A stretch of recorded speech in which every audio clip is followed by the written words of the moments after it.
Bonjour à tous. Aujourd'hui, avant de commencer, mon camarade Malachenko voulait vous dire un petit mot. Camarade? Tovaritcha! C'est une joie de vous voir tous ici aujourd'hui! Ça fait plaisir.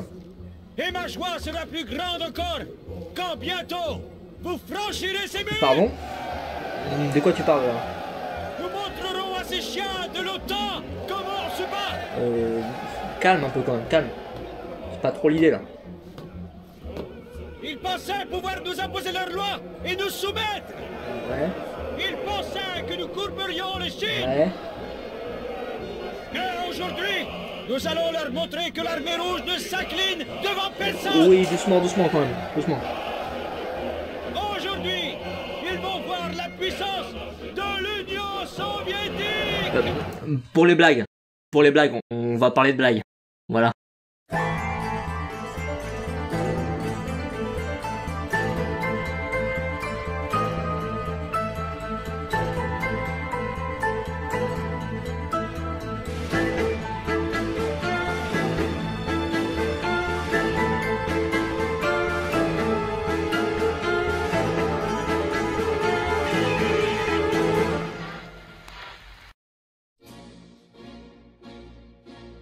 À la fin de la guerre, l'armée rouge a libéré l'Europe de l'Est et est arrivée la première à Berlin. Staline va profiter de cet état de fait pour installer des régimes communistes dépendants de l'URSS partout où l'armée rouge est présente. L'Allemagne, quant à elle, est divisée en 4 zones d'occupation, française, britannique, soviétique et américaine. Puis elle sera réorganisée en 2 pays distincts. À l'ouest, la République fédérale d'Allemagne, qui est capitaliste, et à l'est, la République démocratique d'Allemagne, qui est communiste. Les communistes avaient dit qu'il y aurait plus de tout sous le communisme. Et ils avaient raison. Les conférences du parti sont plus grandes, les files d'attente sont plus longues, il y a 10 fois plus d'agents de la police secrète, et il n'y a pas une Allemagne, il y en a 2. Le but de Staline était bien sûr d'étendre la révolution, mais surtout de créer une zone tampon qui dissuaderait les Occidentaux de s'en prendre à l'URSS. Ces États dits frères étaient à la botte de l'Union soviétique. Une petite blague de Hongrie. Les Russes sont-ils nos amis ou nos frères? Nos frères, parce qu'on choisit ses amis. Pourquoi malgré toutes les pénuries qu'il peut y avoir en RDA, le papier toilette est toujours double épaisseur? Bah parce qu'il faut envoyer une copie de tout ce qu'on fait à Moscou. En 1953, Staline meurt. Nikita Khrouchtchev prend sa succession et va commencer à relâcher la pression. Presque 1 million de personnes sont relâchées du goulag, notamment toutes les personnes qui y étaient enfermées pour avoir raconté des blagues. En 1956, au 20e congrès du Parti communiste d'Union soviétique, Khrouchtchev va dénoncer les crimes de Staline et son culte de la personnalité. C'est le début de la déstalinisation. Cet événement a inspiré cette blague. On est au moment du 20e congrès et Khrouchtchev vient de terminer son discours dénonçant les crimes de Staline. Une voix s'élève dans la salle. Camarade Khrouchtchev, où étais-tu pendant que Staline commettait tous ces crimes? Khrouchtchev s'énerve. Qui a dit ça? Là, la salle est terrifiée. Personne n'ose se lever. Et là, Khrouchtchev reprend calmement. Vous voyez, c'est exactement là que j'étais. La déstalinisation a donné des espoirs à certains. Par exemple, en Hongrie, une grande révolte éclate en 1956. Mais elle sera écrasée dans le sang par les armées soviétiques et ses alliés communistes. Quelle est la preuve que la Hongrie est le plus grand pays du monde? Bah ça fait 10 ans que les Russes sont arrivés et ils ont toujours pas trouvé la sortie. À la fin des années 50 et au début des années 60, la situation économique a été très difficile en Union soviétique. L'agriculture connut de résultats désastreux, ce qui forçait le pays à importer des millions de tonnes de grains des États-Unis. Quelle est la blague la plus longue du monde? Le discours de Khrouchtchev au 22e congrès sur l'amélioration du niveau de vie. Comment est-ce qu'on appelle la coupe de cheveux de Khrouchtchev?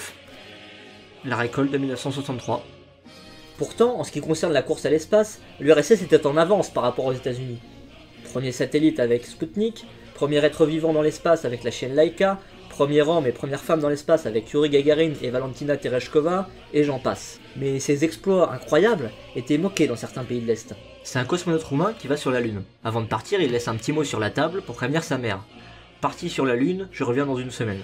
Une semaine plus tard, il revient et trouve la maison vide, avec un petit mot sur la table. Il y est écrit « Je suis parti chercher du fromage. Je ne sais pas quand je reviendrai. » Quels sont les principaux composants du programme spatial soviétique? Technologie allemande, uranium tchèque et chien russe. En plus des problèmes économiques du pays, Khrouchtchev avait des soucis d'image. Il n'est pas très charismatique, et c'est un homme avec un sacré tempérament et une grande gueule. Ici, on peut le voir enlever sa chaussure pour taper sur la table avec lors d'une assemblée générale de l'ONU. En 1958, pendant une visite aux États-Unis, il rencontre un sénateur dans son bureau à Minneapolis. À un moment, il s'énerve se lève, prend un stylo et fait un grand trait pour entourer la ville sur une carte des États-Unis. Et là, il lui dit « C'est pour me rappeler d'épargner votre ville lorsque les missiles voleront !» Il a aussi eu l'excellente idée d'insulter Mao de « vieille capote » alors qu'il se trouvait dans une chambre avec des mouchards lors d'une visite à Pékin. Son comportement a inspiré cette blague. Khrouchtchev marche dans les couloirs du Kremlin, préoccupé par les problèmes du pays. Soudain, énervé, il se met à cracher par terre. Son assistant s'énerve. « Enfin, camarade Khrouchtchev, comporte-toi mieux! Le grand Lénine a arpenté ses couloirs. »« Ta gueule, j'ai fait ce que je veux. La reine d'Angleterre m'a donné la permission. »« La reine d'Angleterre ?»« Oui, j'ai craché sur son tapis à Buckingham Palace, et elle m'a dit « Monsieur Khrouchtchev, vous pouvez faire ça au Kremlin tant que vous voulez, mais vous ne vous comporterez pas comme ça ici. » Un ancien officier du KGB a même déclaré « Heureusement qu'on n'arrêtait pas les gens qui faisaient des blagues sur Khrouchtchev, sinon on aurait dû arrêter tout le monde. » En effet, à l'époque, on n'arrêtait plus les gens pour avoir fait une blague politique. Mais quand le KGB, qui était à la fois le service de renseignement extérieur et intérieur de l'URSS, entendait parler d'un blagueur un peu trop prolifique, ils allaient le voir pour lui expliquer que ce qu'il faisait n'était pas bien et pour lui demander de rédiger une lettre d'excuse. En 1964, après plusieurs échecs diplomatiques importants, crise de Cuba, éloignement avec la Chine communiste, Khrouchtchev est écarté du pouvoir et est remplacé par Brejnev.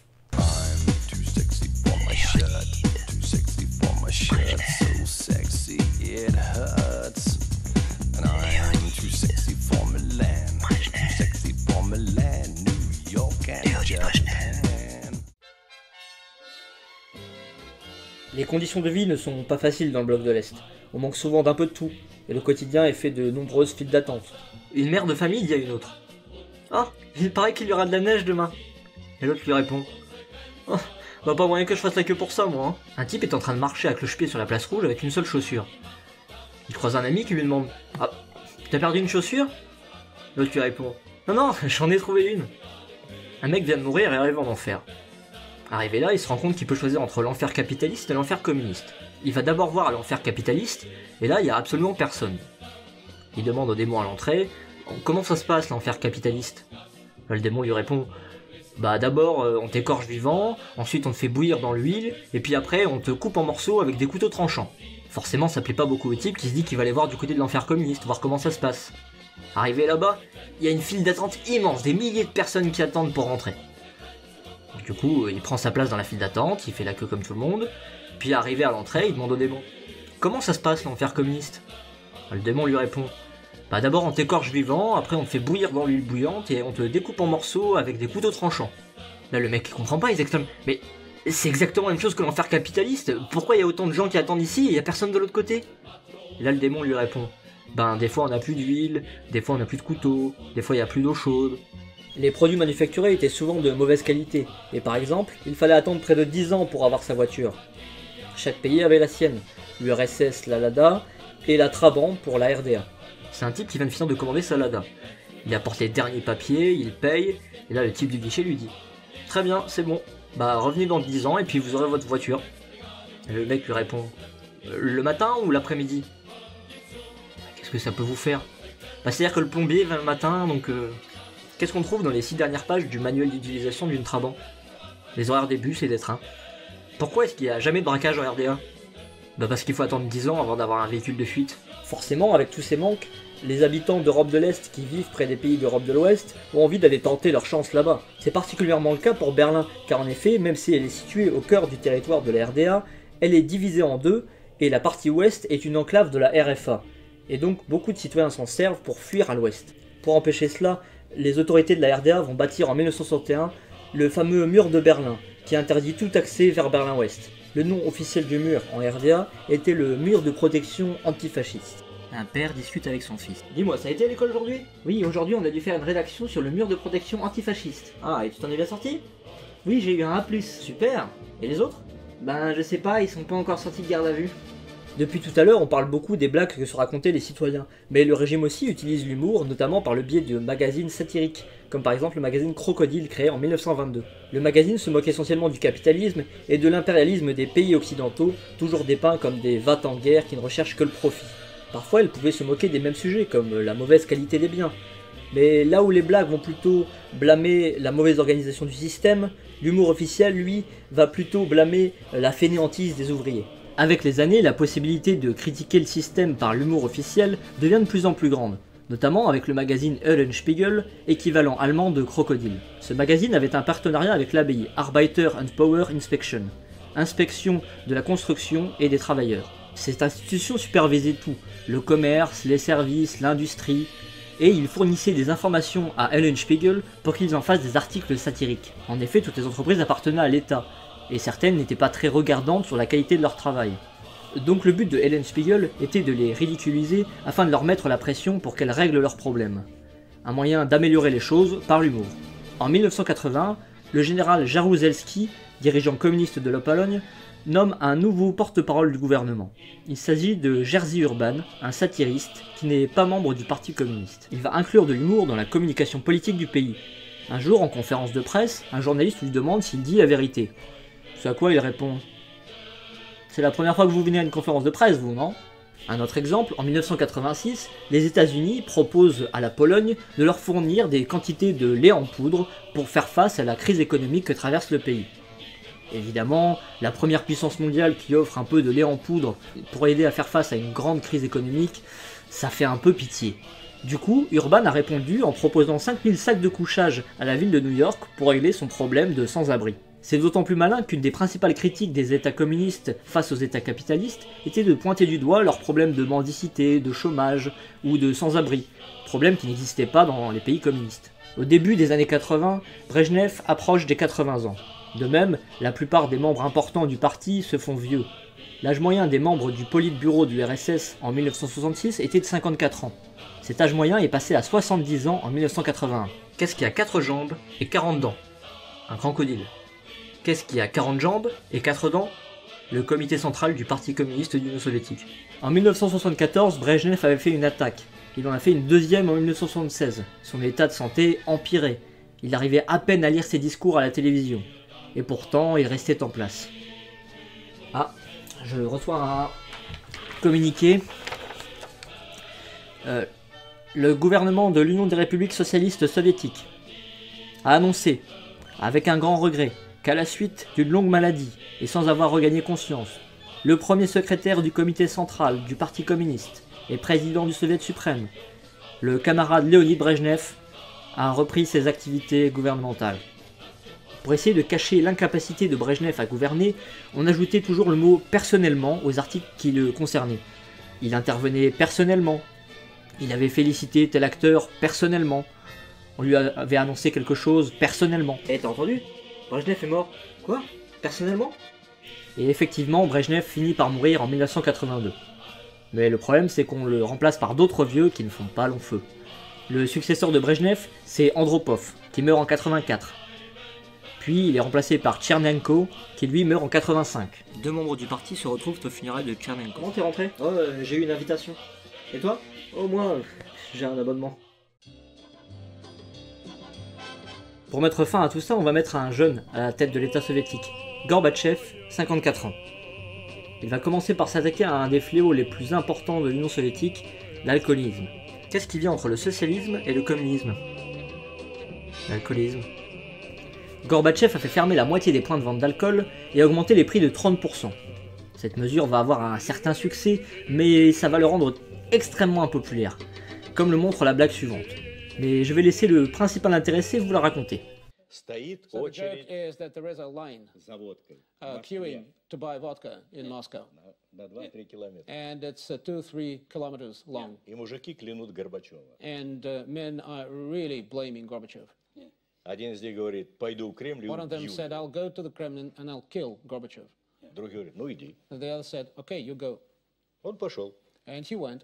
Через час вернулся. An hour later, he came Очень back. продвинулось, но еще далеко. The line went on a little bit, but it's still far from the goal. Его спрашивают, ну что, убил Горбачева? So they asked him, "Did you kill Gorbachev?" Он говорит, туда еще больше He очередь. said, "No, there's a longer line there." J'en profite pour vous conseiller grandement de regarder cette interview. Gorbatchev envoie des scuds à tout le monde, c'est très drôle, je vous mets le lien dans la description. Mais Gorbatchev va surtout lancer 2 gros projets pour sauver le régime des dissensions internes et de la crise économique. Le Glasnost et la Perestroïka. Glasnost signifie transparence. C'est une politique qui vise à augmenter les libertés en URSS, notamment la liberté d'expression et la liberté d'association. La Perestroïka signifie reconstruction. C'est une politique qui vise à introduire un peu de libéralisme dans l'économie soviétique. Cette politique est un échec, et le glasnost, quant à lui, va renforcer les différents mouvements nationalistes à travers l'URSS. En effet, l'URSS est composée de plusieurs républiques, ukrainiennes, arméniennes, russes, etc. Ces politiques ont également des effets dans les autres pays des blocs de l'Est, où les manifestations se multiplient. En Pologne, par exemple, un groupe va utiliser l'humour pour demander plus de liberté. Il s'agit d'Alternative Orange. Son leader est le Major Friedrich. Il se fait appeler Major car, au moment où il devait faire son service militaire, il s'est fait passer pour un major complètement fanatique, et il a été déclaré mentalement inapte au service militaire. En septembre 1986, il lance un événement qui a peur du papier toilette. Il voulait se moquer du fait qu'il était difficile parfois de trouver certains produits de base, comme du papier toilette, tout en reprenant les idées marxistes de partage. Lui et ses acolytes se sont mis à distribuer des feuilles de papier toilette dans la rue, en déclarant « Partageons équitablement, que la justice commence avec le papier toilette ». La police a bien tenté d'arrêter la distribution, mais ils ne distribuaient qu'une seule feuille à la fois, que les gens se passaient ensuite les uns aux autres. Ils ont fini par fouiller les sacs et arrêter tous ceux qui avaient du papier toilette sur eux. Alternative Orange a réitéré une opération de ce genre en distribuant des serviettes hygiéniques lors de la journée internationale du droit des femmes. La situation commence à devenir complexe pour les dirigeants qui, eux aussi, se mettent à utiliser des blagues. Ainsi, en avril 1987, Jaruzelski, dirigeant de la Pologne, rencontre Gorbatchev. Et pour lui expliquer les problèmes économiques de son pays, qu'il pense en partie causés par la politique de plein emploi, il va lui raconter cette blague. Deux types sont en train de pousser la même brouette. Ils croisent un gars qui leur demande « Pourquoi vous êtes à deux à pousser cette brouette ?» Un des gars lui répond « Ah bah le troisième est en arrêt maladie, c'est pour ça. » Les gens sentent que les choses changent. Les manifestations s'intensifient. Honecker, le dirigeant de la RDA, fait une visite à travers les villes du pays. Il visite d'abord une école maternelle où on lui demande plus de moyens pour rénover les locaux. Il refuse. Ensuite, il visite un hôpital où, même chose, on lui demande plus de moyens pour le service. Il refuse. Puis ensuite, il visite une prison où là aussi on lui demande plus d'argent. Sauf que là, il sort tout de suite son chéquier. Il insiste pour qu'on refasse la peinture dans les cellules, qu'on achète de nouveaux matelas, des télécouleurs, des sofas. Après la visite, son assistant lui demande « Mais pourquoi avoir dit non à une école et un hôpital, mais oui à une prison ?» Et là, Honecker lui répond « Bah où est-ce que tu crois qu'on va vivre dans quelques mois ?» Finalement, les différents régimes communistes d'Europe de l'Est vont finir par tomber les uns après les autres à partir de 1989. Cela est dû bien sûr à la pression populaire, mais aussi au fait que les différents dirigeants ont accepté sans trop de problèmes la transition. Car en Chine aussi, il y a eu des manifestations importantes entre avril et juin 1989. Sauf que là-bas, le gouvernement a choisi d'utiliser la force et envoyer les chars place Tiananmen. Résultat, près de 10 000 morts. Et même si le régime n'a plus rien de communiste depuis très longtemps, c'est toujours officiellement le parti communiste qui règne là-bas. Finalement, en URSS, la fin va prendre un peu plus de temps. Il y a même un référendum le 17 mars 1991 pour savoir si l'URSS doit persister sous une nouvelle forme ou pas. Et malgré le boycott de certaines organisations nationalistes à travers l'URSS, le oui obtient 70% des voix avec près de 80% de participation. Mais une tentative de coup d'état ratée par des partisans de la ligne dure va faire échouer ce projet. Et le 25 décembre 1991, l'Union soviétique est dissoute. Pour finir cette partie, une petite blague que je trouve à la fois mignonne et un peu triste. C'est une petite fille qui doit écrire une rédaction avec pour sujet « Pourquoi aimes-tu l'Union soviétique ?» Alors elle va demander de l'aide à son père, qui lui répond « J'aime pas l'Union soviétique, je la déteste !» Elle va alors demander à sa mère. Elle lui répond « J'aime pas l'Union soviétique, je la déteste !» Elle va demander à son frère, même réponse. Alors la petite fille monte dans sa chambre et commence à écrire « J'aime l'Union soviétique parce que personne d'autre ne le fait. » Dans les pays communistes, il y avait deux types d'humour politique. L'humour officiel essayait de gagner les gens à la cause du communisme, notamment en se moquant du capitalisme par des caricatures, du cabaret ou des films. L'humour politique souterrain, lui, racontait les faillites et les crimes du système politique communiste par les blagues. Mais tout n'était pas si simple. Des gens qui travaillaient pour des organes de l'humour officiel essayaient de temps en temps de critiquer le système. De même, beaucoup de gens qui racontaient des blagues étaient des communistes convaincus qui tentaient de pointer du doigt les différents problèmes du système afin de l'améliorer. Et s'il y aura toujours des débats pour savoir si ces pays communistes étaient l'empire du mal, comme les appelait le président américain Ronald Reagan, ou alors un paradis sur Terre... Spoiler, en général, c'est jamais aussi simple. Hein. Bon, sauf pour les nazis. Les nazis, c'est jamais bien. Le nazi a-t-il pas des yeux? Le nazi n'a-t-il pas des mains? Au moins on pourra toujours se mettre d'accord sur le fait que ces pays ont produit d'excellentes blagues. Et pour finir, en histoire, on nous apprend toujours à finir sur ce qu'on appelle une ouverture, pour élargir le sujet. Donc pour rester dans le thème, en guise d'ouverture, je vous propose une dernière petite blague. Poutine est assis à son bureau au Kremlin avec la tête dans ses mains. Il est en train de penser à tous les problèmes du pays. Soudain, le fantôme de Staline apparaît. Poutine lui raconte alors ses problèmes, en se plaignant de l'incompétence de ceux qui le servent. Staline lui dit alors « Bah c'est très simple. D'abord tu fais fusiller tous tes mauvais collaborateurs. Ensuite tu repeins les murs du Kremlin en bleu. » Et Poutine lui demande « Mais pourquoi en bleu ?» Et là Staline lui fait « Ha ! Je savais que tu poserais de questions que sur la deuxième chose. » Voilà, cette émission est à présent terminée, c'était le plus gros projet de la chaîne jusqu'à présent, donc j'espère que ça vous aura plu. Je tiens à remercier particulièrement Dave et Florence pour leurs conseils techniques, et Adrien pour avoir relu mon script. Comme d'habitude, n'hésitez pas à mettre un pouce bleu et à vous abonner si ce n'est pas encore fait, à mettre un petit commentaire avec une critique positive, négative, pour me faire un retour, c'est toujours apprécié. Je vais sûrement faire une vidéo bonus avec les blagues que j'ai pas pu mettre, les bonnes blagues que j'ai pas pu mettre dans la vidéo, et puis où je parlerai aussi un petit peu de ma source principale et de quelques œuvres que je trouve intéressantes en rapport avec le sujet. Voilà, donc ça arrivera bientôt. Donc j'ai aussi vu qu'on avait passé les 200 abonnés. Donc merci à tous, on arrive même presque aux 300 là, donc bienvenue à tous, et j'espère que les projets futurs vous plairont. Voilà, à bientôt.